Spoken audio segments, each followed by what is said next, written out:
Tiga narapidana di lapas kelas 2B Singaraja tertangkap tangan mengkonsumsi narkoba di biliknya. Ketiga napi tersebut merupakan pindahan dari lapas Kerobokan beberapa waktu lalu.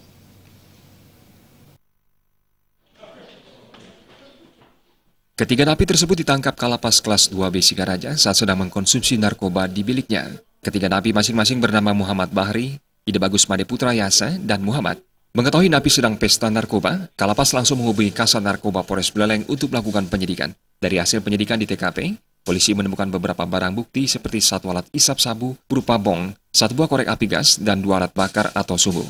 Saat ditangkap, ketiga orang sudah berada di bawah pengaruh sabu. Saat ditanya, mereka tidak bisa memberikan jawaban dengan baik. Kasat Narkoba Polres Buleleng Adnyana TJ membenarkan kasus tersebut. Ketiga napi positif menggunakan narkoba, dan kini barang bukti telah diperiksa di laboratorium forensik. Yang mana 3 orang ini sudah semua adalah sudah residivis dari kasus narkoba, diketemukan di dalam kamarnya di 18B sedang menggunakan narkoba.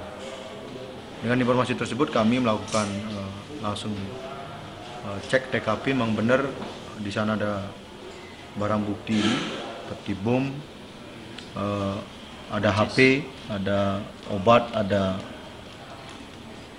tembakau yang sudah terpampang di depan, dan kami sudah melakukan pemeriksaan ke lab forensik. Setelah ditemukan kasus tersebut, kini pengunjung dan jam berkunjung di lapas kelas 2B Singaraja diperketat. Hal tersebut dilakukan untuk mengantisipasi peredaran barang ilegal tersebut.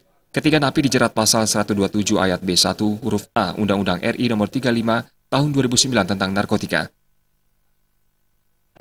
Jadi sejak saya ditugaskan di sini selama 3 bulan ini, kita sudah atur untuk pelayanan kunjungan, itu yang paling diwaspadai. Pelayanan kunjungan ini kita sudah buatkan pos layanan pertama, layanan kedua di P2U, penggeledahan terhadap wanita tersendiri ruangannya, supaya mereka betul-betul steril. Baru pihak laki-laki diperiksa oleh pegawai laki-laki di ruangan tersendiri juga.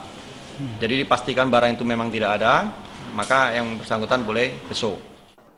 Setelah ditemukan 3 orang yang pesta narkoba di dalam lapas, narapidana lainnya juga diperiksa oleh aparat kepolisian. Komang Yuda, Bali TV.